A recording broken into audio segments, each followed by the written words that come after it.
So what does it really take to turn a hobby into a business? For most people, it's a dream, but not always a plan.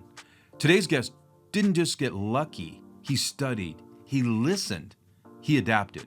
At just 21 years old, Lucas Desgrosellier, aka Ghoulz, built a global community of over 3 million followers from the ground up. Not because he was the best gamer in the room, but because he figured out what people actually wanted. Lucas leaned into a niche, took content creation seriously, and became a true student of the game, of trends, of platforms, of people. He wasn't trying to be famous. He was trying to solve a problem for his audience. And along the way, he built something that now reaches millions. In this episode, we dive into how Lucas went from editing videos at just 6 years old to running a fast-growing media business right here in Spokane, Washington. We also talk about what it takes to create something viral and lasting, and why staying grounded in community and purpose is the key to long-term success. This is the Launchpad Innovators Podcast. I'm Bill Kalivas, and this is my conversation with Ghoulz. Well, welcome to the Launchpad Podcast. I am not even going to try to say your last name, but Julie Delaney. Yes. I've known for many, many years. Absolutely. And when I walked in the door of your corporate headquarters, I saw your face and I was like, oh, that's awesome. I was excited to see you. Yeah. Yeah. So good to reconnect again, and especially in this fun new adventure that I'm on. You are on an adventure. It's awesome. Hold on, right? Yeah, it's awesome. Well, it's cool. So cool to see you again. Yeah. Okay, Lucas. Yes.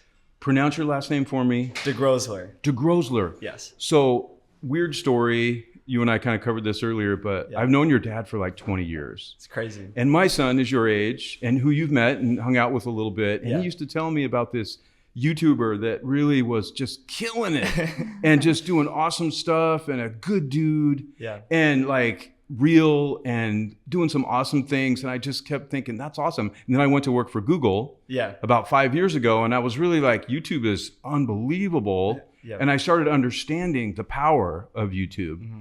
And I would ask Colin, like, how's Lucas doing? Great.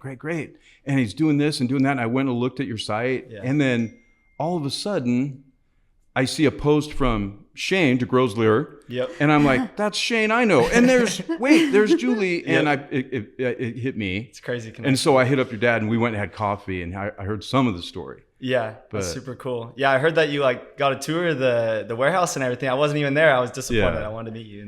No, I'm a huge fan. As people know with Launchpad, our entire goal is to connect entrepreneurs, innovators in the region to the resources they need to succeed. Yep. Sometimes it's one connection. Sometimes it's access to capital. Sometimes it's just bootstrapping, doing it the hard way with grit Yep. and grinding.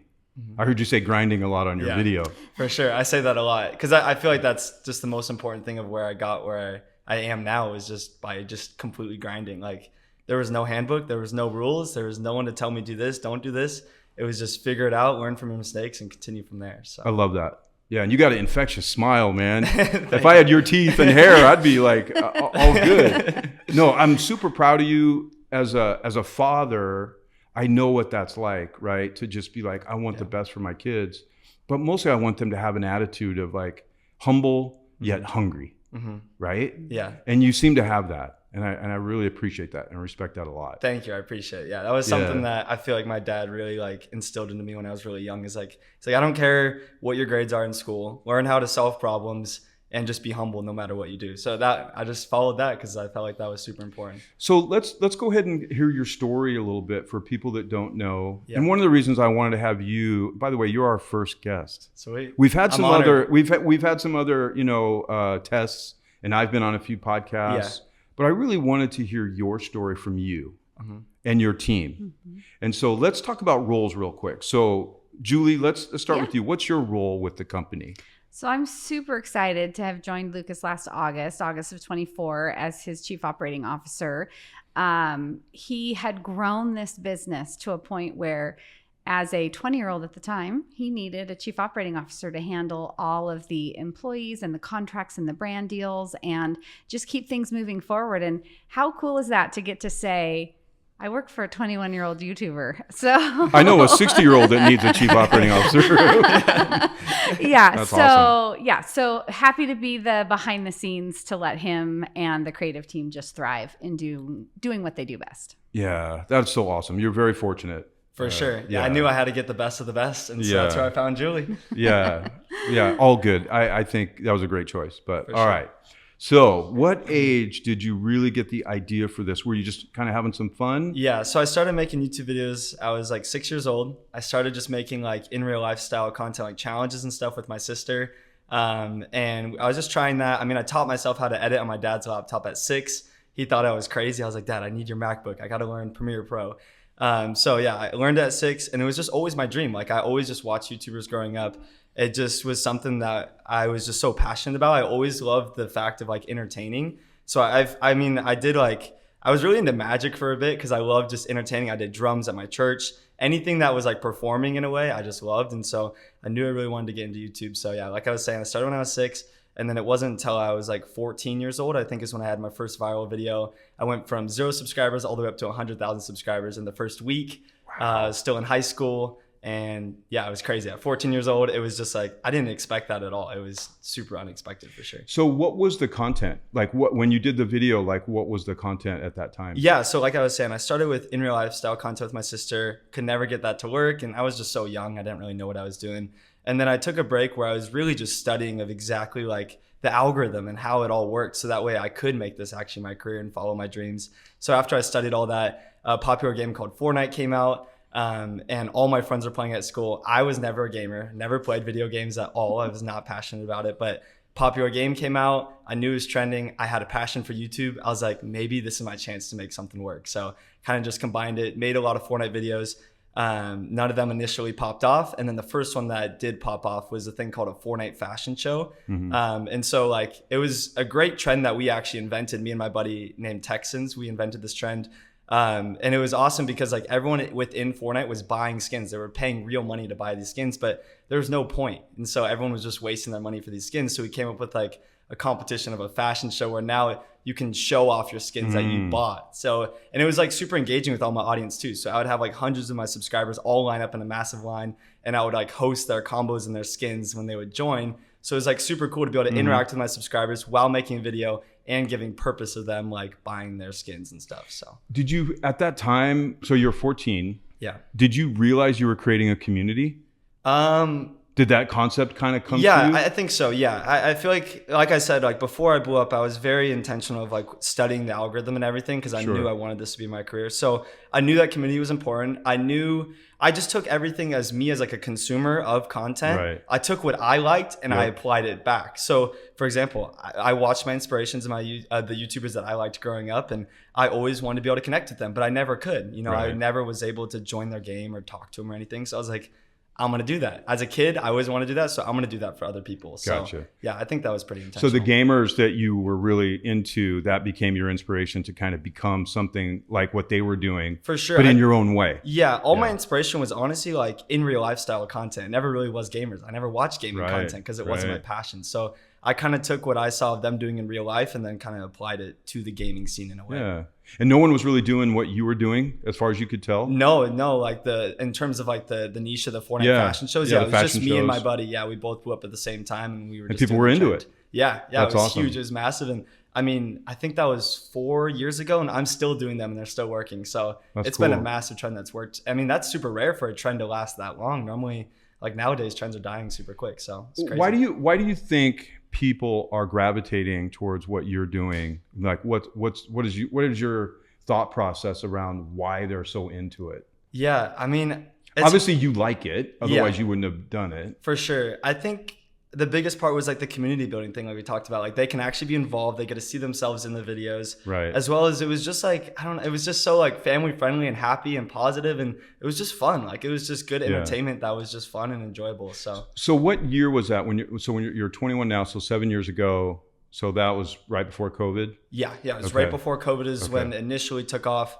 Then COVID hit. Yeah. I went to online school, and that's where everything changed. I was just like, I am all in. I got time. Yeah. Everybody's at home on their iPads or TVs. Like, now is my time. So just Sure. capitalized on that opportunity that I had and took it from there. Tell the story about when you got your dad to get you the computer you wanted. Oh, yeah. That's a great story. Yeah. So it's crazy. I mean, I never expected this to actually be my career. So a little bit of background, like I was saying, like before I blew up when I was 14, I just prayed, like, if I ever had the opportunity to have a platform, I want to use it to change the world. Next day is when I actually blew up. So I knew, confirmed already, this is my purpose. Like, I already was lacking so much purpose in my life, and that's why I prayed that. And then instantly got my purpose. So I'm like, okay, now's my purpose. I want to change the world. And so now that I have my purpose, I was like, Dad, can I please just have like a computer? Like, I want to continue this. This is my purpose. Like, and so yeah, I remember he went and bought me a computer, and I was like, one day I'll pay you back. Like, I promise I'll pay you back. Yeah. Lended me the computer. And then I think that was actually like right after I blew up or right before. And then yeah, right after he got me the computer, I blew up, and then I instantly paid him back. So it's crazy. That's It was so just perfect. all just so meant to be. And it's super cool for sure. Yeah. So talk to me a little bit about that feeling when you realized it was potentially a business. Yeah. Did you go to your dad or your parents and start talking about how to set this up, how to run it as a business? Like, who did you go to for help? Yeah, I definitely went to my dad a lot. I mean, I was just so young. It started as just like, okay, I want this to be my career. So I knew if I wanted to make it my career, I had to create a business. And like I said, like, I took everything that I consumed as a consumer of other creators, and I saw their flaws, and I wanted to do it better than them. So I saw a lot of these creators would just, fall off because they didn't have any business structure. They would just make content, they would get burnt out, then they're out, And so I took what I saw they weren't doing, and I was like, okay, I got to create a strong business so I can make this long term. I don't want to just get a bunch of cash and because this is my purpose. I want to change the world. So I want to create a strong business where I can have the capital to be able to change anybody's lives that's around me. So that's my end goal for sure. It's pretty young to already know what your purpose is. It's remarkable to be, knocking on the door 50, and to be around someone that's in their early 20s that has the business acumen that Lucas has. And I do give a lot of credit to his dad, Shane, for the guidance that he gave. Because as a parent of teenage boys in Lucas's same age bracket, there's no handbook for a parent whose child is succeeding in every way, including financially, and how to navigate that. So, between Shane and Lucas, they did a beautiful job of really being mindful, thoughtful, and going slow. But the other thing I want to point out, and I'll let Lucas talk about, is that Lucas is also rare in the sense that he is not overly materialistic and when it comes to money. So Lucas actually is very mindful of his spending, which when you're 21 and you found success, it's tricky. Not always the case, right? It's very seductive. It's tricky. For sure. Not that I had that much success young, but I totally get it. For sure. Yeah, it's been impressive to watch and to come in from the business side of it now, 6-7 years into his career, and see what a great job he and his dad did in really truly being mindful of setting up a business structure. That's so important. And he's been very lucky to have, his dad as his guider in this process. Oh yeah, I have a lot of respect for your dad. He's very bright, and when I worked with him, he had a couple of business ideas, and he went through our incubator program, and he just was so fun to talk to and just different. Like we call him a mad scientist. He just walks in the studio and he just draws on the whiteboard, goes crazy. I give all my credit to him, and I would never be here without him and God. So thankful. Can we talk about your faith for a second? For sure, that's an area that I don't mind touching on a little. I think it's important for people to know what inspires you. Yeah, for sure. If you wouldn't mind just sharing your thoughts on like what inspires you. I think, like I said, like just my purpose, like that's what inspires me. Like I was so young and I felt like I didn't have purpose, and I prayed that and then instantly had my purpose, and now I just feel like I was put here on this earth for a reason, and I want to be able to fulfill that and change as many lives as I possibly can. So I feel like that is kind of just, I don't know, that's just what I'm chasing for sure. I love that. I love that. Good for you, and I applaud that. And I mean, as we get older, we start to learn that the circle around us is critical. For sure. The people around us are critical. You sort of become like the people that are closest to you, right? Yeah. That's what you start emulating. For sure. And it really is important. And it sounds like you've just done a great job with that. You've had some good people in your lives, and also spiritually and inspirationally. That you've kind of touched on that, which I appreciate. Yeah. I think like, I don't know, just having faith allowed me to be very grounded. I feel like if I didn't have that, like Julie was talking about, like I would be throwing my money out, just buying all the stupid materialistic things. And I don't know, I feel like that was so important to keep me grounded and like keep me humble of like who I am and what truly matters in this life. Because all this is so temporary. Like I can go blow my money on 10 Lambos and whatever else I want to buy, but then I die tomorrow and none of it means anything. So I just knew that there was a deeper purpose to my life, and I actually just want to be able to change other people's lives and inspire them to chase their dreams and not be afraid to fail. So. Yeah, I love that. Yeah, I appreciate that. And it's amazing, having been in the corporate world for a lot of years, and then to go into an organization that has some stereotypes on it, and to work for a boss who, you know, Lucas and I made the decision very early on in me coming on that as we grew the team, that it was culture first and talent second, because having the right culture inside that building in an environment that can very easily be a runaway train is so important. And he has been very steadfast and faithful in, as we make each and every hiring decision, whether it's a subcontractor or whether it's an employee in the building, that really is kind of the core of the business. And that's such a refreshing place to be. And it feels like a safe place to be too, because we're guided by all the right principles. Exactly. Yeah. We all have the same values. We're all friends, but at the same time, we can all work hard together. So it's huge. Yeah. There's over 70% of companies fail that have received venture capital funding. They fail the first 5 to 7 years, no matter how much money has been infused, because their team culture falls apart. Exactly. So what happens? So important. Yeah, it's critical. Yeah. And what happens is a lot of times people hire their friends, or they hire their high school or college friends, which we all know we want to hang with them, but that doesn't mean they have the skills to run a business. For sure. Yeah. And so VCs are now hesitant, and they really look at culture. Yep. And it's so important. And a lot of companies are choosing not to take money. They're doing like you did. They're just building it from scratch.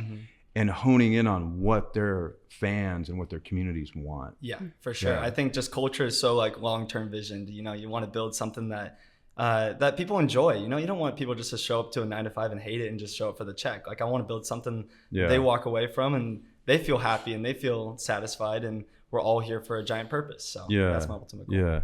So talk to us a little bit about what your day is like. Like, what's it like? That's a hard question. Because I hear from people like your dad and Julie and others, like you're a workaholic. Oh, like for sure. Yeah. They got to remind you to stop. Yeah, and for sure. I mean, I think I get texts from my dad like once a week, like, hey, I'm worried about you. Like, you need to take a break, man. I mean, yeah, but like I said, like, I think, I don't know, I just love it. Like, it's just, this is everything. This is my whole childhood dream. And so I absolutely love working on it. It's my purpose. So it fulfills me when I am working. It's not just like, I'm doing this just for a paycheck and I'm greedy for more money. Like I'm doing this because it fulfills me and I love it. So yeah, I'm always working for sure.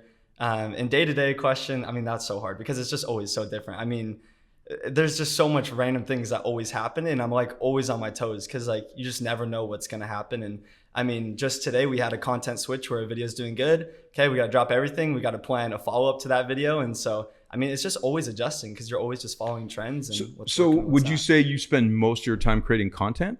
Honestly, right now, I feel like I'm spending probably 20% of my time actually recording. Okay. The rest of the 80% of the time of the week is actually just all business related stuff of like working on our next moves. Gotcha. We have some other like side business ventures that we're working on. And just managing the team. So a lot of that takes up a lot of time for sure. Do you like that part of the business? For sure. I love it. Oh, yeah. Sweet. It's great. Yeah. It's definitely been a switch because like, you know, I blew up off content and being creative, but I like being able to take my creative brain. I love being challenged. I hate being comfortable. And so it's super nice to be able to walk in every day and have a new challenge, a new thing to solve. And I don't know, that just fires me up. I like it. So you have, let's say an average day.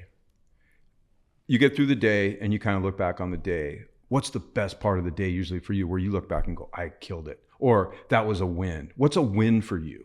My win, I think most days, it always varies, but like some major wins for me is like when I went home and I was just so happy. It was like, I mean, we worked on like an awesome charity project and we went to a place called the Hutton Settlement. Yep. And just being able to like authentically connect with these kids and inspire them to be able to chase their dreams no matter what their situation is, that just like filled me up so much. Like that to me, I went home and I was just like, this is why I do everything that I do. Like this has come with so much stress, so much fake people in my life. It's came with a lot of negative things, with the positive as well. But it just makes all the negatives so worth it when I'm able to walk away and just see the impact that it has on those kids. Because I don't know, I just remember being that age and looking up to YouTubers, and I know how impactful that was for me. And so me being able to like, I don't know, like have that full circle moment of like having that same impact on them is just so cool to me. I watched the video I watched the video of you going to LA and chasing down some of the YouTubers that you that inspired you. Yeah. And you were like so aggressive. Like I loved it because you're like, I'm not taking no for an answer. Like, no, we don't, they're not letting our camera in. No way. I'll use my cell phone. Yeah, you just sort of adapted to every challenge. Yeah. And when I watched that video, it was like, I was thinking this is a microcosm of him. Absolutely. Right? Absolutely. One of the things that amaze me is no doesn't exist in his vocabulary. I bet his dad loves that. He taught me that. He's the one that made that happen. He's always just like, don't say it's not possible. Figure it out. Yeah. It's possible. Anything's possible. Yeah. Watching Lucas kind of grind and make his way through a thought, a creative idea, and that's part of one of the reasons why he doesn't get a lot of sleep is because he can't shut his brain off. And he's so creative. And one of the fun things for me stepping into this world has been when we are doing brand deals and brand partnerships. And a lot of times it will come in through, we have an agency that works with us out of LA.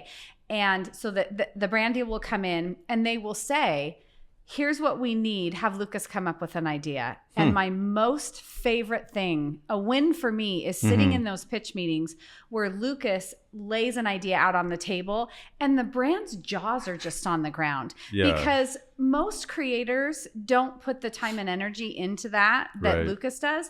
So that's a win for me, is watching him blow the socks off these brands or these other agencies representing brands where they're like, this is unbelievable. And it's such a proud moment, but it's really how his brain functions 24 hours a day. 7 days a week.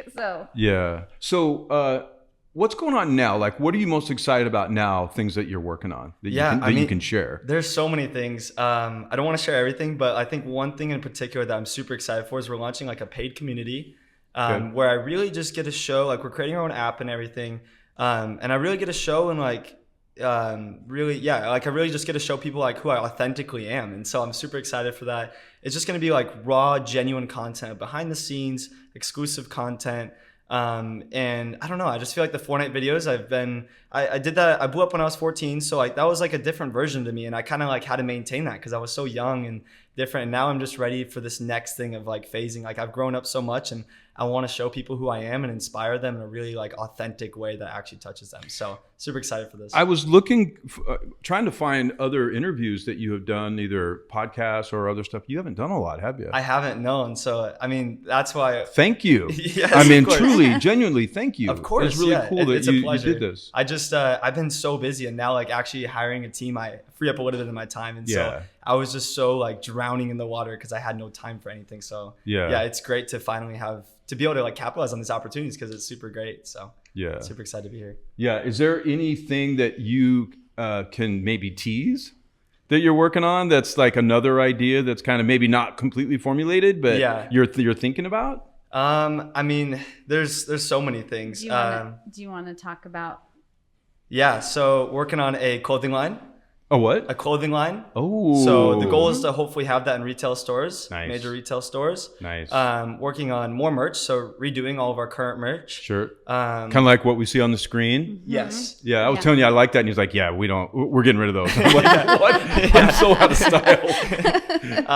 Working on a product as well, like possibly a candy or some other like actual consumer product. Nice. Let's see. I mean, there's just so many other projects we've been working on. Well, don't give away too much. Yeah, I don't want to give away too much. I think that's probably good for now. I think that's awesome. Yeah. One of the fun things, having myself and Ryder, who's a part of our team that can kind of help. Ryder helps with the creative side. I help with the business side.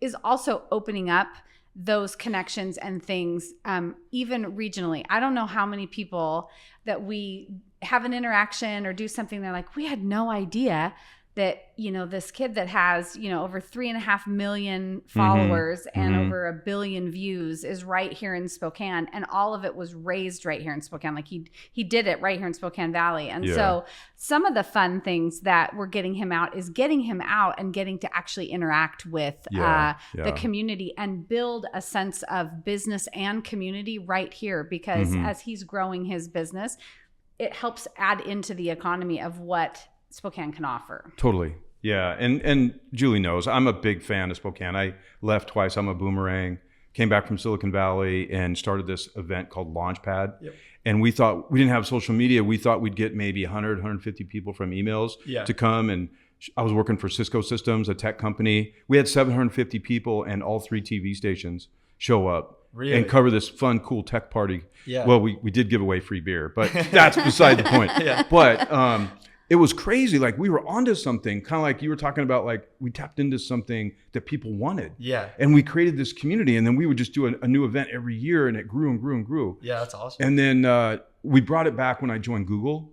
Like 5 years ago, they came to me 2 years in during the pandemic and said, you should do Launchpad as your passion project. Yeah. So flipping back to culture at Google, I made it through the interview process, which was a bit of a miracle. I think they lowered their bar, but they wanted people that fit the culture. Sound familiar? Yeah.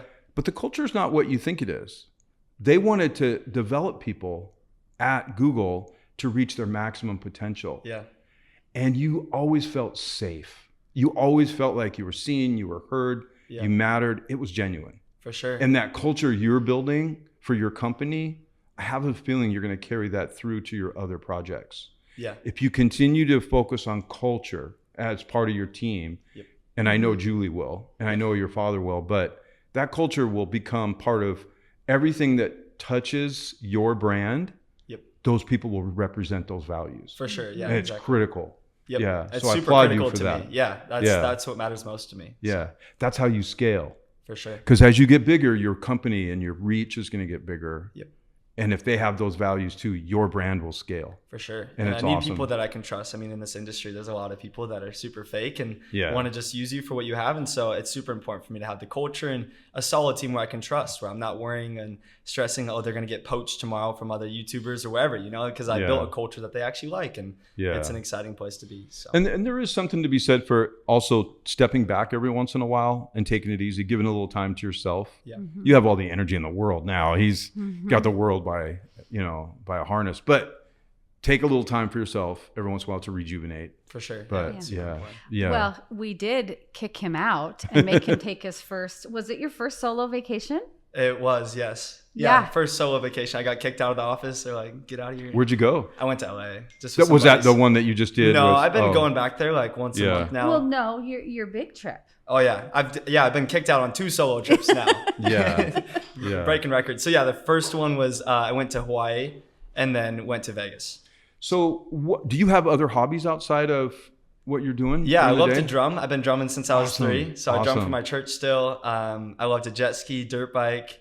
Let's see. I honestly just love hanging out with friends. Like that is just that just means so much to me. It's just like genuine connections, just laughing with friends. Like that's probably my favorite thing to do, honestly. Isn't that the best? It's the best. Yeah. You need a community of friends that, that Harvard did a study for over 80 years. They tracked generations and they would interview these people along the way. And the number one thing everyone said, happiness wasn't money. It wasn't power. It wasn't stuff. It was genuine friendships. For sure. And it literally prolonged people's lives. Yeah. So you've already hit on that.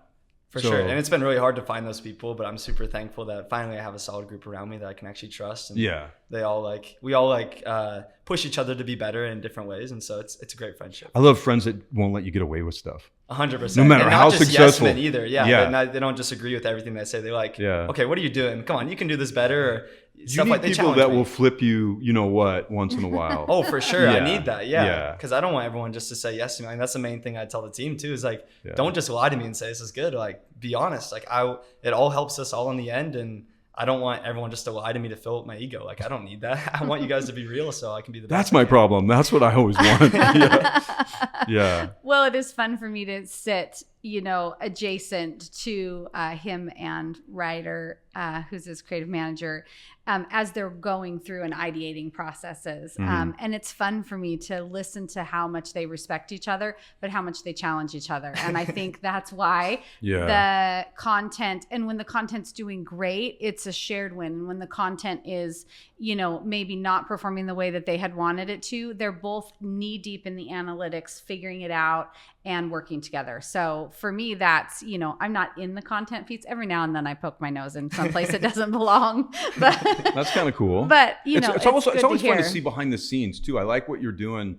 Like even now with filming and stuff like that, people want a peek inside what's really like how the sausage is made. It's really important. Exactly. And I think with content now being online on the internet, everyone feeling like they have access to this, then they get to know you. Yeah, for sure. And that's really what I smart. want the most, because create then you create the community and everything where they actually connect with me. So it's cool. Yeah, and they'll see what you're about. Yeah, for sure. And that's going to resonate really well. So, do you ever collaborate with other YouTubers? Yeah, I love to. It's one of my favorite things to do. But honestly, it's hard because I feel like we're all like in our own world. We're all just so tunnel visioned. We're always so busy, and so it's really hard to like step out of that tunnel vision and connect it because all of our schedules are just so crazy, and we're always on our toes. Like, so I mean, I love to, but it's hard to make it happen for sure. Yeah, I saw in your studio, your dad was showing me around, and you have an area where if somebody's in town and they need to go and jump online and do their show or do YouTube live or whatever. Yeah. You just made that area available for them. Yeah, it's super great to remove any barriers so that we can just try to make it happen so they can still continue their content and work while they're here and we can still make videos together. So. How long have you had the studio? I think it was just a year. Yeah, just right over a year now. So where were you before? Like just my house. This whole time? So I started in my bedroom in my mom's house. And that's where it actually blew up when I was 14. Actually, I was going back and forth. So my parents were divorced. I would carry my entire setup. I would pack it all up, computer, 3 monitors, all the cords. I had audio mixers, mics, everything. I'd pack that up every single week, 2 times a week. Wow. I'd go to my dad's on Wednesday and then go back and forth on the weekends. So constantly back and forth, recording at both houses. Nice. I'd have to reset it up, take it down every single time. And then finally, when I turned 18, I moved out. I bought a house out in Cheney. Sure. Middle of nowhere. I hated it. It was a horrible mistake. I learned a hard lesson there. I needed to take more time. It's windy to learn. out there, isn't I didn't it? know what I wanted though. I was so young. I was just Yeah. I want to live by myself in middle of nowhere. I thought it would be cool. So I can blast my music and not have neighbors mad at me. And you probably have some toys too to play with, right? I did. Yeah, dirt bikes were nice on some property. I could play my drums as well as I could. Yeah. I didn't have neighbors upset about my drums. So that was nice, but decided that it wasn't for me anymore. I didn't like living on a gravel road and it was just kind of a pain. So then I moved out to Coeur d'Alene. So that's where I'm at now. And then was still scaling the business when I was I had an office in my house in Coeur d'Alene. And I was there for about, I think a year, still in my bedroom, running the whole business. And then finally got the studio. Gotcha. So that's kind of the progression of it. And what are your plans like going forward? I talk to a lot of folks that have businesses here. Some of them get acquired and they swear they're going to stay in the area. Yeah. But a lot of times it just doesn't work out. Venture capitalists, they want to be near. So if they're in the Bay Area or Seattle, a lot of times companies will move out of Spokane or out of the inland Northwest.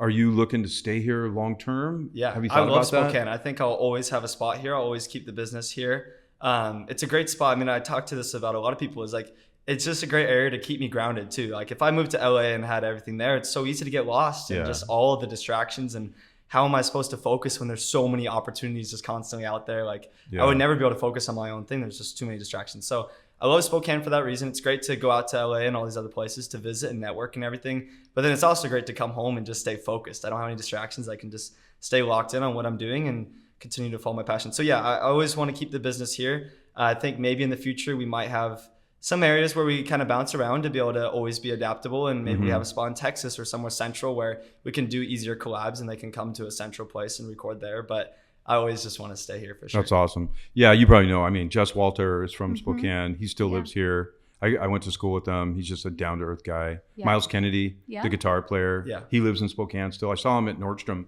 one day. I'm like, are you visiting? He goes, well, no, I still live here. I'm like, what? It's crazy. Yeah, there's, it can be done. And you can stay here and stay grounded. Yep. This community is really growing and becoming more diverse with thought in multiple ways. but there's a lot of talent here. There is, obviously. And I love talking to people like yourself and Julie, because you're a critical part of that. Well, and I think one of the things that we talk about a lot is, he now has the capacity for the first time in a long time to do some strategic planning. And, we would love to keep him in front of the camera as a content creator forever and ever. But he is really, as he did with Fortnite and starting his content, as he said, he didn't start it because he had a passion for the game. He started it because he saw a gap in what was out there, and he was going to fill that gap. He also has been really good at identifying gaps in what they call the creator economy as it's growing. And so we are constantly brainstorming ideas of things that he would like to do, fill the gap in, and create a media company or create an incubator in certain ways for other up and coming content creators. So he's got his pulse on the business side of it as well as the content creation side. So really, the sky is the limit. It just is, we need to figure out how to manufacture more hours in the day. Yeah, that's our biggest struggle now. There is a risk. Most entrepreneurs, I've started a couple companies, nowhere near the scale, but if most of us have ADHD. Yeah. So it's really tough to stay focused. So we need good people around us to help us stay grounded and stay focused. But you seem to be really focused. Yeah, it's on weird. This I do have business. ADHD, but I don't know. This is just like, I don't know. It's just so fulfilling for me. So it's just allowed me to stay focused. Like, I don't know. It's super cool. And I love YouTube so much because there's so many different ways where I can, if I get bored of just making Fortnite content, well, then I can go make in real life content and I'm all still fulfilling my purpose. Like there's all different ways. And if I'm bored of making content, I'll go focus on the business side of things, or I'll just, there's just so many different areas where I could go and it all just connects to the same purpose. I love it. It's super cool. All right. I have a personal challenge for you. What's up? Okay. I'm like you in a lot of ways. I see gaps and I create something. That's why I created Launchpad. Yep. And I just retired from Google, so I'm not doing corporate tech stuff anymore. Okay. I'm starting to think about an idea that's really affecting a lot of young people and adults as well, is the dopamine addiction to media, social media, and the phones. Yep. I want to connect more people in person. I want people to build community face to face. Yep. Even if we could change 10, 15% of people in this region to start connecting in person. Yeah. So I'm launching a campaign called Stop Scrolling, Start Connecting. Sweet. Yeah. Am I onto something? Yeah, I think it's great. I think, that was something. Doesn't mean you don't ever use social media. No, I think it's great. I think using social media as a tool to like network with people and then taking it further, like actually meeting in real life. Like, yeah, it was hard for me like online at 14. I was just meeting all these people around the world. Like I had people on my team from India, all over the entire world, Europe, everywhere. And it was just so hard to connect with them. So like you're saying, like the dopamine of online and everything. And now when I actually grow up and like go to these events and actually be able to connect with other YouTubers and other people to network, it's so much more powerful connecting with somebody like actually in real life. So exactly. I think there's a huge need for that. So all I'm asking is your advice once in a while. Yes. If we have ideas, if I could throw them out to you once in a while, I'd love your 100%, input. I'd love to, and we'll do even a remote podcast for 10 minutes. Yeah. We'll check in with you to see how you're doing, regardless of where you're at. Yeah. You give us a quick update so our community starts to get, like an update on what Lucas is up to with all your other ventures. For sure. Because everybody's an entrepreneur at heart. Yeah. We all see things and we're like, oh man, someone should make a product for that or a solution for that. Yeah. But I want to connect people in person. I think it's great. I'd love to be part of it. That sounds awesome. Yeah. Your attitude, your motivation, your faith, you have a combination of many, many things, including really good people around you. Mm-hmm. And I want people to know you can have that too. Yeah. It takes determination. It takes motivation. Stopping at no. Yes. I loved watching your video because every time you're like, oh man, this may be shut down if they won't let our camera in. 2 seconds later, you're like, well, we're going to film on our phone. Yeah, it's great to finally share that because like all my friends see that. It's just my attitude. It's just like nothing's stopping me. I want to make it happen. So it's great to finally. That's what we need. I mean, we need it in life in general, right? Because this, like you said, it could all go away. Yeah. 100%. Yeah. Well, and one story I want you to share that goes to that in-person connection is, and he's touched on it a little bit, but while he was building this business and his success, it was lonely. He was in his room by himself. It's him and a camera. Mm-hmm. And if he's interacting with people, he's interacting with them online. Mm-hmm. And so do you remember I asked you a question. I don't want to give the story away because I want you to tell it from your perspective. But when I said, when you pulled up to the warehouse one day. Yeah. Do you remember? Do you know what I'm talking about? I think I know. Finish. What did you say? Well, I just said, he had this desire for that human connection. And there is something about that feeds the soul. Yep. And so it was really important to him to build an in-person team. Oh, I remember now. Yeah. So I wanted him to take it from here. I pull in. Yeah. And everyone that's, the employees and everything that are part of the team are all parked there lined up. And it was just like such a crazy realization. Cause like I said, we're all so tunnel vision. And it feels like just like yesterday I was 14 just starting. And it's just crazy what it's become. And it's so cool to have it all in person because that was always my dream. It was so hard to connect with people online. And now having an in-person team, it was crazy. And Julie really pointed that out to me of you're living your dream. This is everything that you envisioned. And I just didn't even completely realize it because I'm so tunnel vision on what's next. So it was just such a great moment to look back and pause and just be wow, this is crazy what it's become. Yeah, my oldest son, so I'm half Greek and my oldest son is Puerto Rican, so he's Greek-Rican. Greek-Rican. Yeah. That's awesome. Colin's older brother. So I lived in Greece for 3 years and I knew the language a little bit. Yeah. So I have a hard time staying present. Yeah. And when I go to scroll, I've stopped scrolling probably 80% of what I was doing. Yeah. Because it's intoxicating, right? That dopamine is For real. Sure. Yeah. And so we both got matching tattoos that say "Naise Paron," which means be present. That's awesome. Because, I love that placement, by the way. Yeah. I have a tattoo on the same spot. That's sweet. Yeah. And I don't have any other tattoos, but it's so important to me that we reach young people, especially young people. For sure. That are struggling, they're alone in their basement, like you said. And it's just getting harder too, for sure. Mental health is a huge issue for sure. Especially, I feel online and social media has created it even harder with just how easy it is for someone to hate on you. And I don't know, there's such a disconnect. It's just hard for sure. I see a lot of younger people are really struggling. Are you a little psychic? You just led right to my next question. Have you had to deal with that? The online stuff. Yeah, for sure. Can you talk about that a little bit? Yeah. So like Julie said, 14 in your room, recording with the camera, it's very lonely. And you keep saying a lot of things that I'm so thankful or so blessed to have a circle around me of great people, but I never used to have that. That's just recent. Sure. So yeah, it was really hard when I was first starting, before anything actually started working, everyone in school was just so mean to me about it. Give up, this is cringe, it's stupid, it's never gonna work.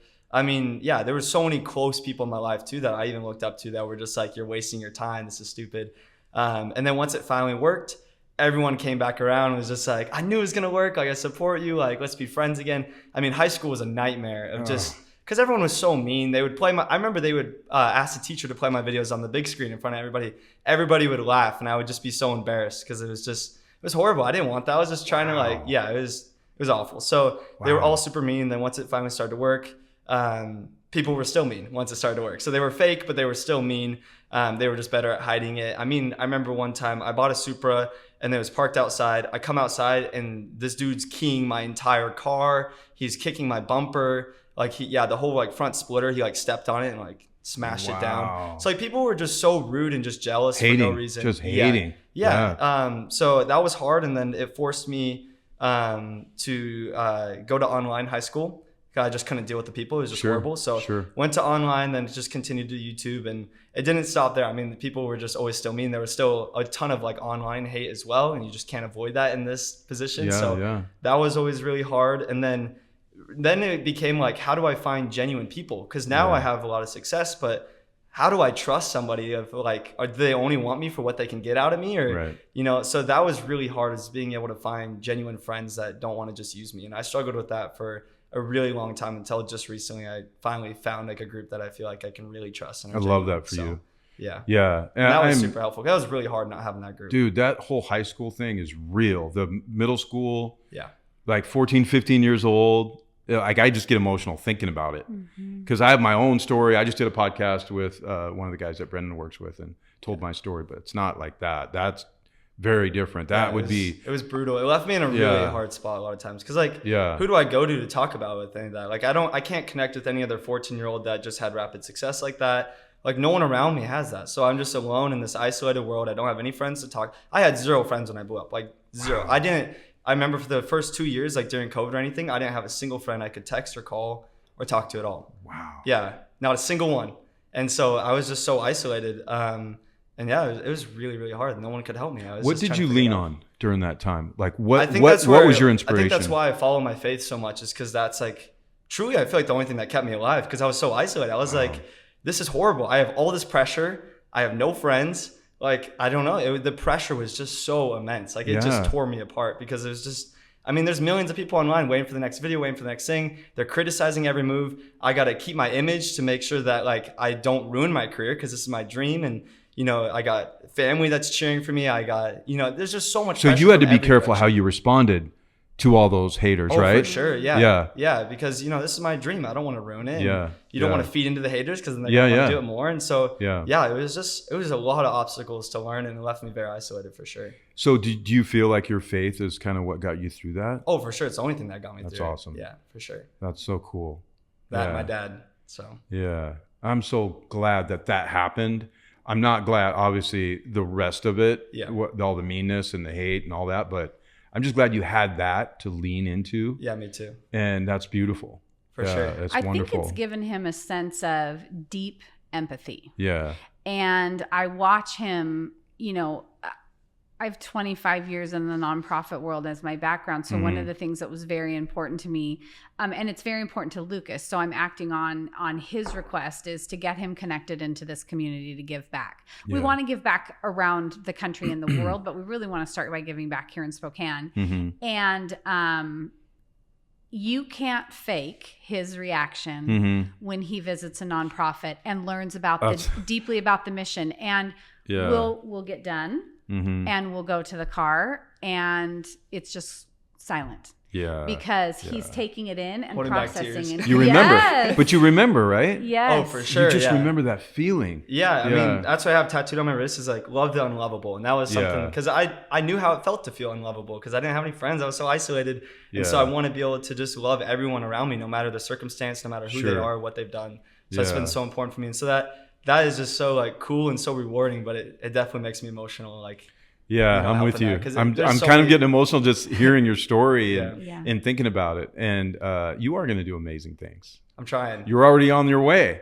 You are. I mean, I love your story. I love that you're kind of doing this with them. Oh, I you know, being a faith-based person myself, when Lucas and his dad reached out, which we've known Lucas since before he was born. Sure. And reached out and presented this opportunity. I was in a job that I loved. I planned to retire from. And so, but you have to listen to the opportunities when they're presented and pray about them. And I just kept saying, this opportunity wouldn't have come my way if it wasn't the next step that God wanted me to take in this journey. And watching what Lucas is doing and the platform that he has and the opportunities that we have jointly and as a team to make a difference in our community and across the country. How do you say no to that? Oh yeah. You know, and my most favorite thing is when people go, "Oh, what do you do for work?" And I'm like, "Buckle up, have fun." Yeah. let me Get tell ready. you what I do for work. Yeah. And so it's hard to explain sometimes. It is hard to explain sometimes, but it's a blessing and a joy and it's a privilege. Yeah. And it's so unique. And so I'm so grateful that he reached out and that we have this you're on a journey this partnership together. I knew I had to get the best of the best, so I heard about Julie. I think my dad worked with her a long time ago, and he said that she just crushed it. So I was like, all right, let's get the best of the best. Made it happen. So that's awesome. Yeah, super blessed that she took the opportunity, because I would not be sitting here at all if she was not on the team. I'm just super thankful. She's helped so much. Yeah, it's good. And you've been through a lot, man, at 21. And so your journey's not over. Through a lot of life, for sure. Yeah. Well, and it's hard to tell people when you're going through the tough stuff, this is going to matter when you're older and you're in a position where that experience is going to touch someone's life. For sure. Yeah. I think that was the greatest thing that I realized is like, I went through a lot, but like now I'm so glad that I can share that to help other people and be that for other people, as well as it taught me so many things. Like, for example, I had a drum teacher that I really looked up to. And I always tell about this story because this changed probably my whole career path and everything of like how I approach it, because I looked up to this drum teacher. He was like my life mentor. Like I everything about him, I thought he was the coolest dude ever. And And then all of a sudden he got really heavy into drugs and like fell down a really hard path. And that crushed me as a kid. Like that was horrible. And then that taught me and I never knew why. I was like, why would this happen to me? Why did I deserve this to happen?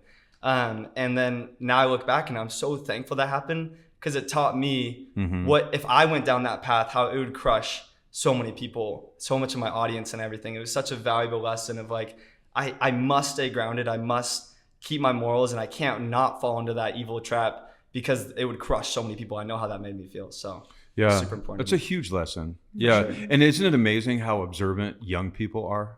Yeah, it is crazy. They're so much smarter than people think. 100%. Yeah. And it's not so much what we tell them over and over and over, like with my kids, like you're probably with your kids. Yep. Parents can tell 1,000 times. Yep. But it's what you show them. 100%. And your actions speak way louder. Yeah. Yeah. I love the saying that says people won't remember what you say, but they will remember how you made them feel. That's right. And that's one of the fun things about getting Lucas out of the bubble he's been living in and creating these opportunities for him, both locally and around the country, where he's getting out and getting to talk to other business owners, other fans, other content creators, is they walk away from an interaction with Lucas energized and inspired. And he also is constantly seeking to learn. So as you saw in that LA video, he is constantly on any given thing, whether it's creating a thumbnail for, for a video, he's constantly seeking to learn. And that, as an employee, there's a sense of comfort in that, because, when you become complacent, then that's when things start to die. And so, he is the Energizer Bunny. And sometimes I have to say, you need to sleep in. I don't want to see your face in the studio before noon. But I think that's an important thing. And as he continues to grow, not the content creation side, but the business side of the business, that will help us continue to grow, because he is constantly seeking that next learning opportunity. How'd you come up with the name of the business? That's so funny. It was actually a random name generator. So I never expected this to work. I'm just like, random name generator, makes it up. And I still like pronounce it wrong. People call it like Ghoulz. I call it Ghoulz, because I was 14. I was like, it looks like it's Ghoulz. I've heard both. So I've heard people say a lot Ghoulz. of people get that confusion. Yeah. So yeah. I mean, we're working on bridging into my in real life content, where I'll go to, Lucas is my actual name. So I'm excited for that, where it's actually a normal name. But yeah, there's no meaning behind it. Nothing crazy. Just random name generator. That's awesome. Now, how is the skin that you use in Fortnite, how is that spelled? Yes. Compared to your yeah, it's YouTube spelled the name? exact name. So like that was kind of like the branding that I did on purpose. Was the skin was called the Ghoul Trooper. So spelled the same way. I just added a Z onto the Ghoulz. So okay. So that was like the branding, was like my name kind of matched the skin, and then everybody knew me as that skin. Is like that's kind of like my online personality when I first blew up. So awesome. Yeah. Do you chat with your community sometimes? Like, do you do live chat and stuff like that? Yeah, so I have a thing called Discord. It's like an app where I can chat with all of them. I think there's 60, 70,000 of my audience in there. And then I'm always in there chatting. I still record with a lot of them all the time. So there's like a giant like group call that they all join in. And I talk with them and communicate all the time. So, yeah, Discord's great. Yeah, it's amazing. Awesome. And that's one of the things that is the next big project, is this online paid community.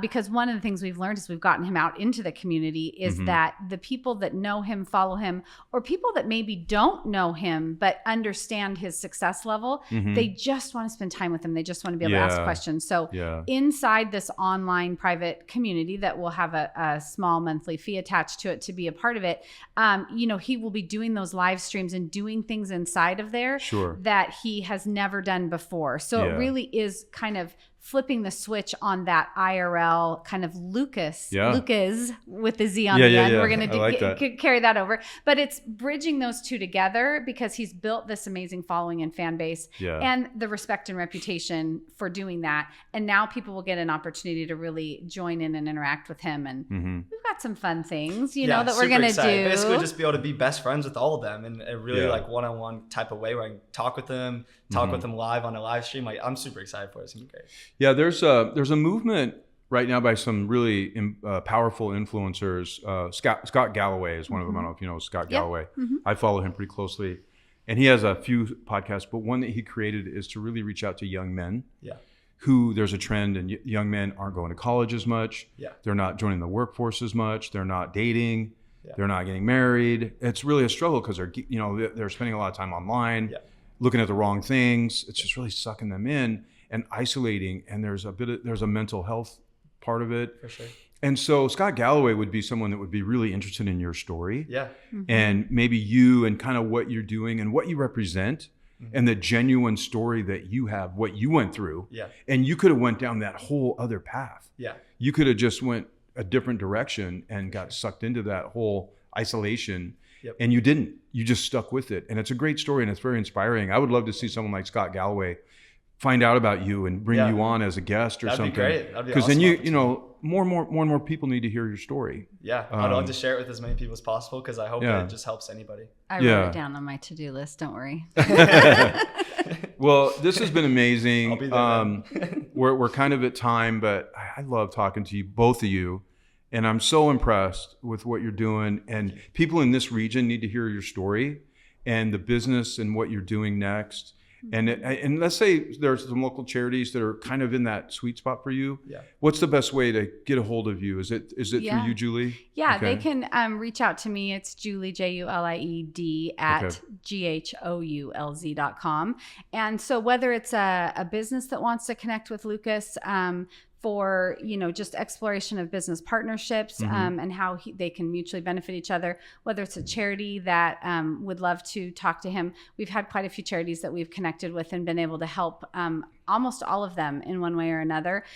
So yeah, they can reach out to me and then we'll filter those opportunities and do as much as we possibly can. We're open to every opportunity, anything that comes our way. That's awesome. And obviously you can't do everything all the time. There's limited amount try of bandwidth. Our best, though. We're but close. You try your best. We're pretty close. Yeah. I love that. Yeah. I'm so appreciative that that's the direction you're going and you want to give back. For sure. I mean, that's really beautiful for people to see. Success doesn't necessarily mean you become more isolated. For sure. And you only focus on building more wealth and more power. Yeah. You use it to help other people. It's so empty just chasing money. Like it doesn't feel any happiness. It's all just temporary. So this actually fills me and I love it. It's just truly my passion. That's your win. Yeah, exactly. Yeah. Yeah.